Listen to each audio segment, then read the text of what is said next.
आयुष्याची पोकळी. आई हा एक साधा सोपा शब्द, पण किती माया दडली आहे त्यात. लहानपणापासून अंजारून मुंजारून खायला प्यायला देणारी प्रत्यक्ष अन्नपूर्णा देवीच असते. आजारी पडल्यावर रात्रभर जागून आई आपली सेवा करत असते. कधी रागावते, कधी माया करते, पण नेहमी निस्वार्थपणे फक्त आपल्याच भल्याचा विचार करत असते. फक्त आपल्याच भल्याचा विचार करत असते. खरंच आई म्हणजे मंदिराचा कळस, आई म्हणजे अंगणातील तुळस, आई म्हणजे भजनात गुणुनाव्याशी संतवाणी, आई म्हणजे वाळवंटात प्यावं असं थंडगार. आईची थोरवी किती महान शकते, आई लेकरासाठी काय काय करू शकते याचं मूर्तिमंत उदाहरण म्हणजे हिरकणी. बाळाला घरी ठेवून रायगडावर दूध गाळायला गेलेली ही गवळण. तिला परत यायला उशीर होतो.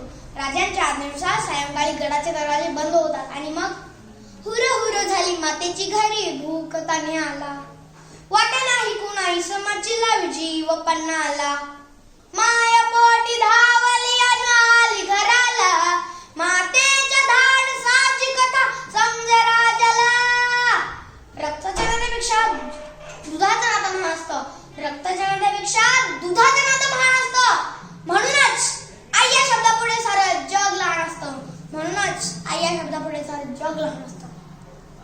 शिवबाला घडवणारी राजमाता जिजाऊ, बाळाला पाठीवर बांधून लढणारी झाशीची राणी, अनाथांची आई सिंधुताई सपकाळ यासारख्या अनेक मातांनी दाखवून दिले आहे आईचे प्रेम.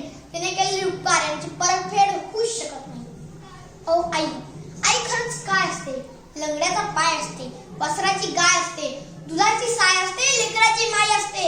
आई असते जन्माची शिरोई, सरतही नाही आणि उरतही नाही.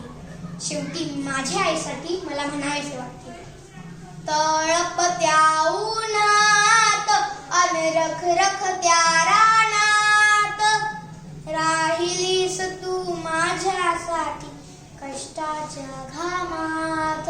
कधी मिळेल मुठभर घास, कधी घडेल तिला उपवास. ओल्या मातीतून चालताना तुडविले काट्याचे फास.